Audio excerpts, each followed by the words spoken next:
In the last lecture, we talked about black body radiation's properties, and we saw the photons emitted by a black body at 300 Kelvin and that emitted by a black body at 6000 Kelvin have completely different ranges of wavelengths.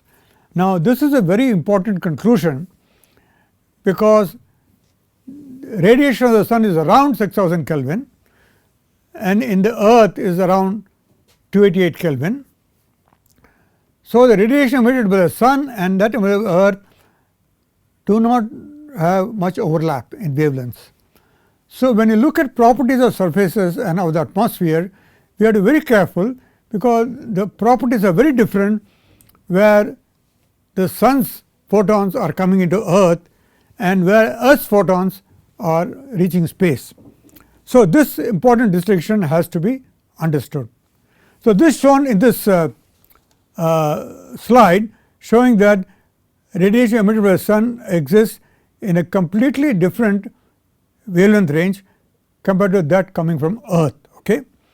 And this fundamentally alters the way we analyze the earth's radiation budget. We have to be very careful, because for example, snow will reflect a lot of sun's radiation, but will absorb most of earth's radiation. Okay? And take the earth's atmosphere. In this visible region, we know on a clear day earth's atmosphere is totally transparent. The same atmosphere in this region is almost totally opaque. So, this is what makes earth a very unique planet. It has an atmosphere which is almost transparent to sun's radiation, but almost opaque to earth's radiation. And this difference is what is called greenhouse effect, that there are gases in the atmosphere which have different absorption properties in the region where sun emits compared to a region where earth emits radiation. This alters the way earth's energy balance takes place. Okay? Now, to calculate radiation at different wavelengths and Bragg fractions, there you need this table. Okay? This table is available in any textbook on radiation. In the back of the book you will see this, and you will be using this table when you do problems based on this course. And so, in case you have temperatures which are such that the numbers are in between these two values, you can interpolate, it is quite accurate. And so, this is what will be used for calculation of properties of surfaces. Now, here is a picture of the actual radiation emitted by the sun in this black line here, which is not constant, varies with wavelength, and there are two black body radiation curves, one at 5778 Kelvin, one at 6000 Kelvin. Okay? Now, what this shows is sun is approximately behaves like a black body between 5778 and 6000. Now, whether you assume sun to be 6000 or 5778 depends on your application. If you are interested in energy balance, you want to make sure that the area under the red curve and the area under this actual sun's radiation are equal. Okay? So, this red curve is so constructed that it has slightly higher values here in the ultraviolet and a slightly lower value here in the infrared, but the area under the curve of the red and this actual sun's emission are equal, while the blue one is so drawn that the maximum value of the sun's emission coincides with this blue curve at one wavelength. So, that is relevant for other application, but for our purpose this 5778 or number very close to it is relevant, because that is the approximate black body temperature whose radiation integrated over the whole wavelength has the same value as the actual radiation from the sun. Now, here is another observation of the sun's radiation outside the earth's atmosphere in black and at the surface, which is in red. What this shows is that atmosphere does absorb some radiation, although we said it's not totally transparent. It has a lot of absorption here also in the visible as well as in the infrared, and these absorption are mainly by gases like carbon dioxide, water vapor, ozone in the ultraviolet, and these reduce the sun's radiation at certain wavelengths. But notice that in other wavelengths there is hardly any absorption. Okay. Now, what we observe, the Earth's surface is the red line, and this is for a clear day at a given location. As you go to different location, this number will change, and on a cloudy day it will be very different. But what this shows is that on a clear day, a certain fraction of the sun's incoming radiation is absorbed by the atmosphere, and it's typically around 20%. Okay. Now, this is the same curve shown slightly different way, and here showing all these black are the absorption bands of various gases, water vapor, even oxygen, lot of water vapor bands, some CO2. The main message I want you to get from this picture is most of the absorption of sun's radiation occurs through water vapor. Carbon dioxide has a band around 2 micron, but it is a very weak absorption band. Okay. Most of the absorption is by water vapor, okay, and so it plays a role in the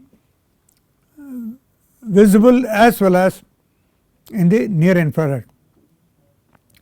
Now, if you look at outside the Earth's atmosphere, it is this line, and the dotted line is the blackbody curve, which is fitted to that incoming radiation, and we can estimate what is the radiation coming outside the Earth's atmosphere, either from calculation, which I will show, or by actual measurement.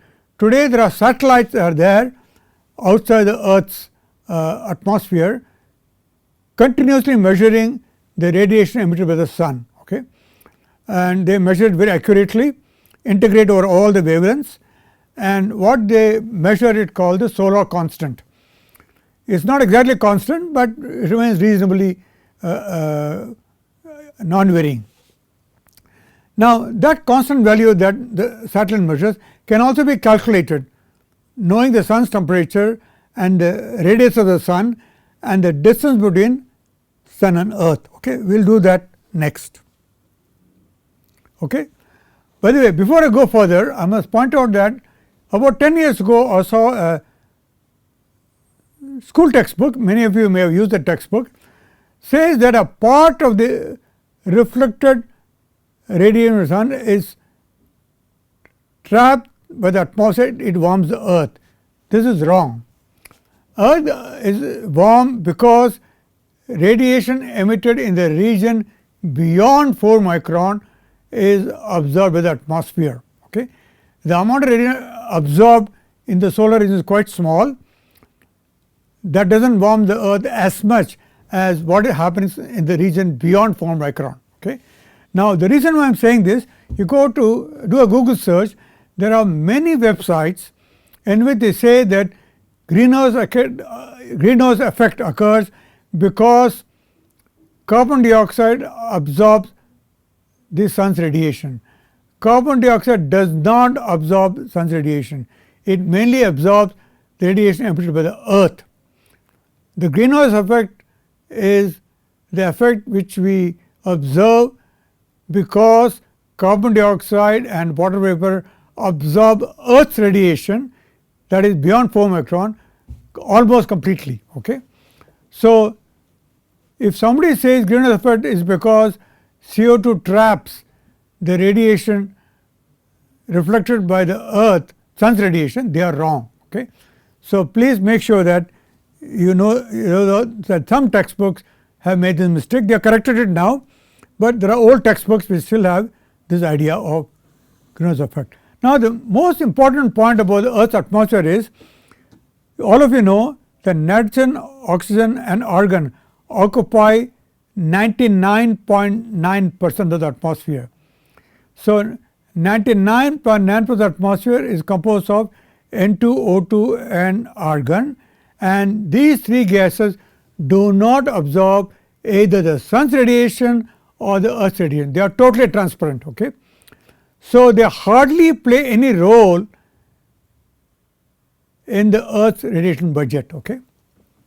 They play a minor role that I will mention later in the course, but for all practical purposes these three gases do not play a role, and that is why minor gases like carbon dioxide and water vapor play a very dominant role, because the major gases are doing nothing.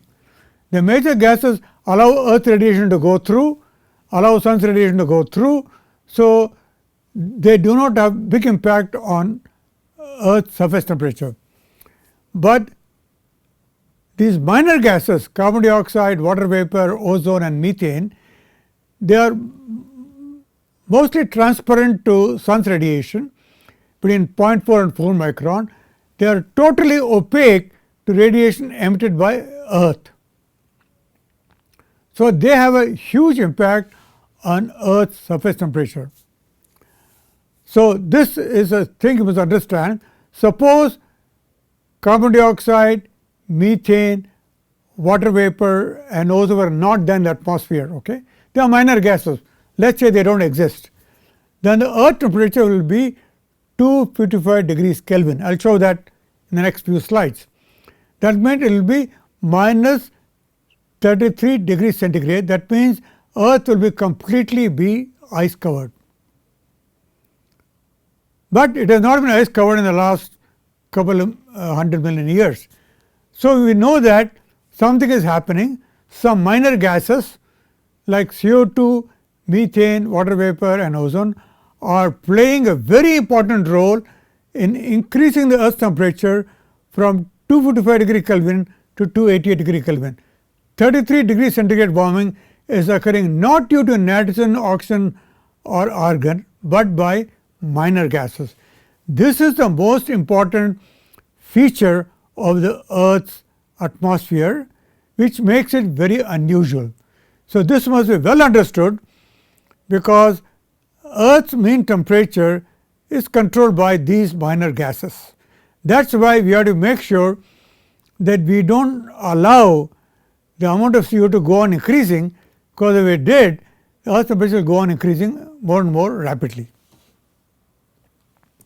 Now to show that more clearly, I have shown here what would be the earth's emission if the atmosphere was not there, and the actual emission measured by satellite in the red.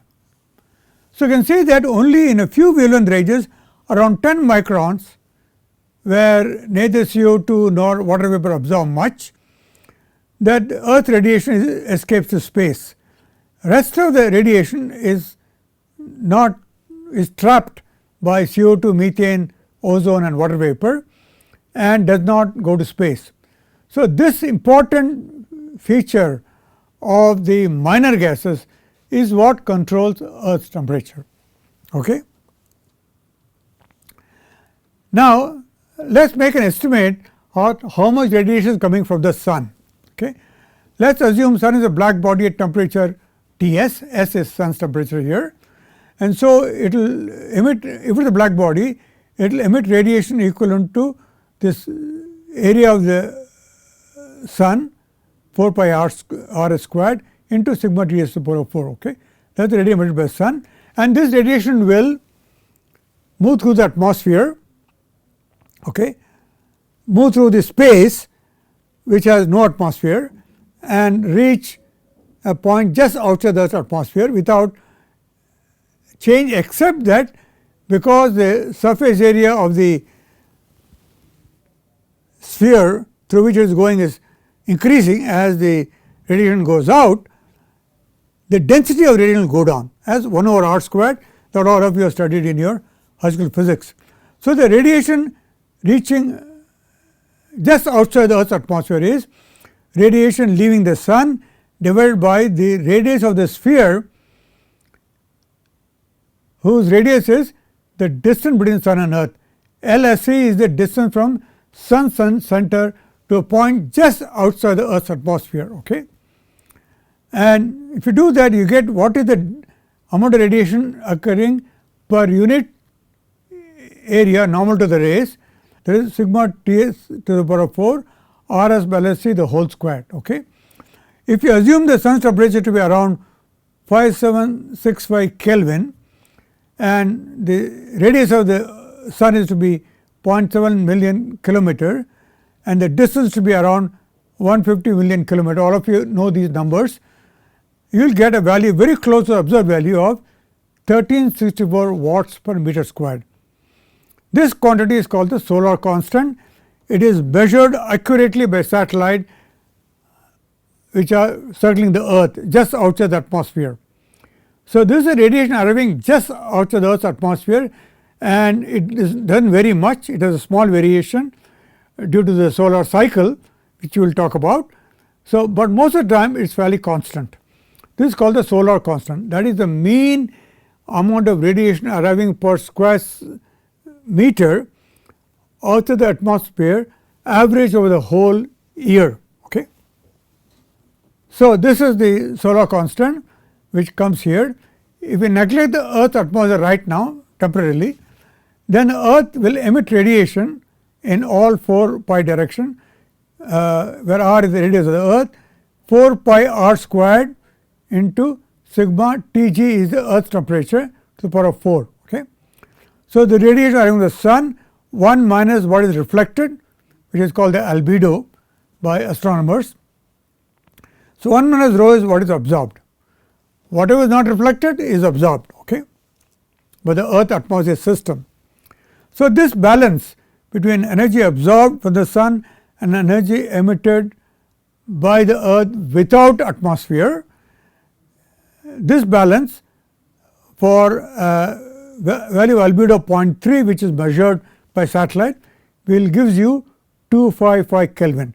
This temperature I mentioned would have been the Earth's temperature if there was no atmosphere. So, if there is no atmosphere on Earth, Earth would have been very, very cold.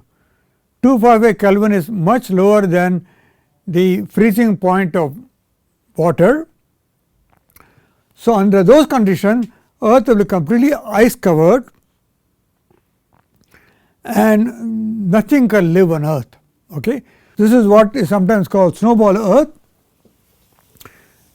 So, that can occur only if the Earth's atmosphere is almost not there. Okay. But we know that the Earth's surface temperature is close to 288 Kelvin. So, we must presume that the Earth's atmosphere absorbs radiation emitted by the Earth and alters this balance. Our aim is to understand this new balance. Okay. So, before I go further, I want to compare the black body emission by the sun and by the Earth at this temperature which we just calculated. You see that both water vapor and carbon dioxide are shown their absorption bands as a function of wavelength. What you notice is that where sun emits radiation, there is hardly any absorption by carbon dioxide, little bit by water vapor. Okay. But where radiation from the Earth is coming in, there is a lot of absorption by water vapor especially and also by carbon dioxide. This is what alters Earth's energy budget, the radiation absorbed by carbon dioxide, water vapor, methane and ozone. Okay.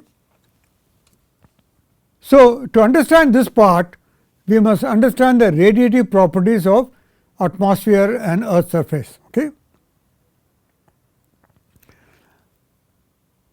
So, Earth's surface does not absorb all radiation that is coming on it. So, it is not a black body like the sun.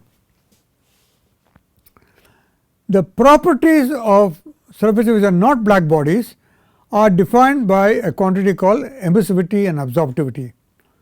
Absorptivity talks about how much radiation is absorbed by that surface, and emissivity talks about how much is emitted at a given temperature compared to a black body. Okay.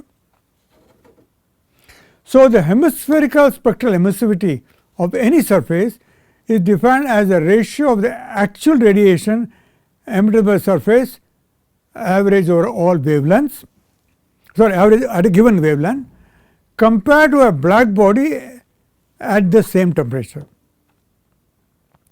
So, hemispherical spectral absorptivity is a ratio of energy absorbed by surface, emitted by surface to the black body, and hemispherical spectral absorptivity is a ratio of energy incident to energy absorbed. Okay. There are two quantities, emissivity, absorptivity, they are not same, and we will talk about how they differ. Okay. So, the definition of spectral emissivity is actual emission to emission by a black body at the same temperature. Okay.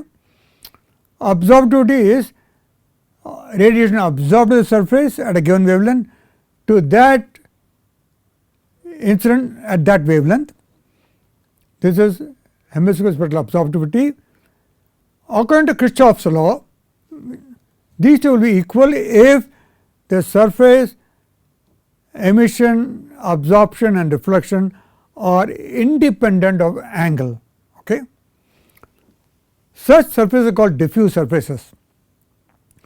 In this course, we will assume that all surfaces are diffuse surfaces, as I pointed out earlier, which is strictly not correct, but in the first course, to make life easy for us, we will assume that.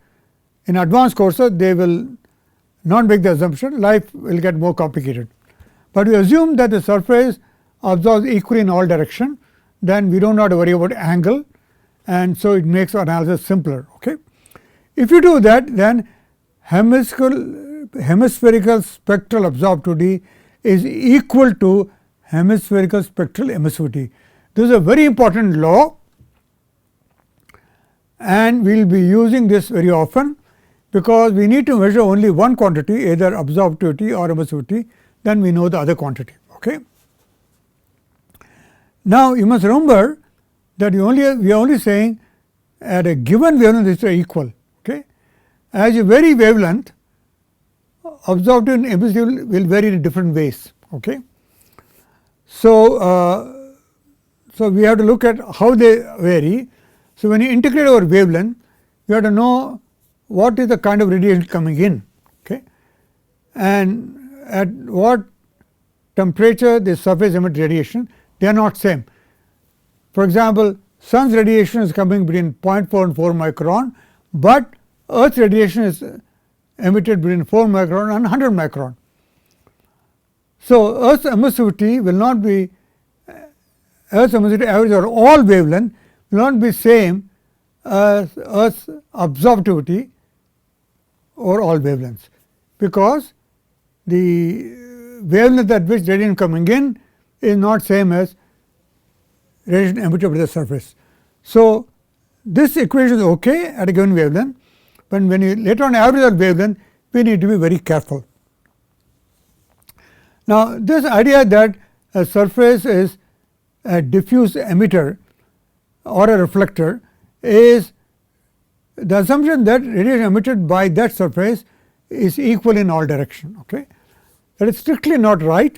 Surfaces do show emission which depends on angle, but that change due to radiation angle causes a small error in the calculation of the hemispherical quantity, but it is not a large error. So, we will not worry about it in this course, although in advanced courses they will talk more about it. Okay. Now, from the spectral quantity we have to go to total quantity, average over all wavelength, because ultimately we want to do energy balance. Energy balance is the balance between energy absorbed and energy emitted by the earth's surface atmosphere system, average over all wavelengths. Okay. So, we are doing integration over wavelength, and so first we want to define a total quantity. Total emissivity of a surface is what the surface emits at all wavelengths divided by what a black body emits at the same temperature of all wavelengths. This is the definition, and from Stefan Boltzmann's law we know what is E of B, and we obtain E by integrating the emissivity of the surface with the black body emissive power, and we divide by sigma T s to the power of 4. So, epsilon will be not equal to 1, because epsilon lambda not equal to 1, is less than 1 normally. Okay. Same way we come to absorptivity. Okay. Absorptivity is to be integrated in terms of incoming radiation. Absorption is all about how much of the incoming radiation absorbing. Okay. It is different from radiation emitted by a surface. So, you look at how much radiation is coming in. If it is sun's radiation, we have to take sun's intensity, multiply by what is absorbed at that wavelength, integrate over all wavelength, divide by radiation coming at all wavelength from the incoming radiation. Okay. If suppose the incident radiation is proportional to a black body at temperature T I, okay, if you are lucky. So, we can replace this by the black body intensity, okay, multiply by pi, so that we get emissive power. Then we can define total absorptivity as we replace alpha lambda epsilon lambda, Kirchhoff's law you can apply, but we have to multiply by the hemispherical spectral absorptivity of a black body at the temperature of that black body, in our case the sun. Okay. So, to obtain absorptivity of the earth atmosphere system, we must multiply epsilon lambda not by the surface temperature of the earth, but temperature of the sun, because that is the incoming radiation. So, I want you to understand the big difference between total emissivity and total absorptivity, although we assume that spectral emissivity and spectral absorptivity are same. Okay. That is okay at a given wavelength, but when integrating over all wavelengths and the surface emission is very different in wavelength compared to incoming radiation, you have got to be very careful. You have to make sure that absorptivity is calculated based on the incoming radiation, while the emissivity is calculated based on surface temperature. Okay. This is a huge difference, which you must keep in mind, that although epsilon lambda is equal to alpha lambda, epsilon is not equal to alpha on earth, because the earth's emission is in the wavelength range from 4 micron to 100 micron, while the sun's emission is from 0.4 micron. So, two are totally exclusively separated. Okay. Because of that, the answers you get are very different. I want you to make sure that you understand this difference very clearly. Okay. So, I repeated that again, so that you understand that. In the case of calculating total emissivity, we weight the spectral emissivity by the black body emission at surface temperature, but for total absorptivity we weight it with the black body emission of the source, in our case the sun, which is at a temperature T I, which is same as T sun. Okay. So, this is a big difference between calculation of total absorptivity and total emissivity, and I want you to make sure that you understand this distinction, because this is what confuses most students when they encounter this subject. They do not understand why alpha and epsilon are different, although alpha lambda and epsilon lambda are same for any surface. This is because Earth's atmosphere is more transparent to solar radiation that occurs between 0.4 and 4 micron than to radiation emitted by the Earth's surface that occurs between 4 micron and 7 micron. Okay. Because the Earth is transparent in the visible, absorptivity of solar radiation is around 0.2. Well, the same atmosphere, when it absorbs the emission by the Earth's surface, its emissivity is around 0.95. They are nowhere near each other. Okay? One is 0.2, one is 0.95. I want you to see the difference, huge difference. Now, since the temperature of the atmosphere, which is lower than the surface temperature, is not very much lower. So, if you look at the Earth's atmosphere, its emissivity is close to that of its absorptivity, it's around 0.95. That is because the temperature of the atmosphere is close to surface temperature, not equal to but close to.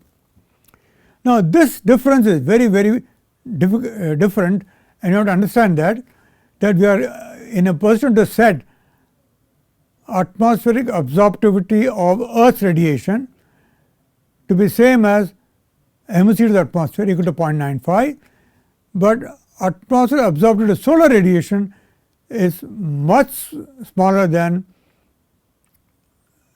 emissivity of the atmosphere. This is because the sun's radiation, which is around 5700 degrees Kelvin, is much greater than temperature of the atmosphere.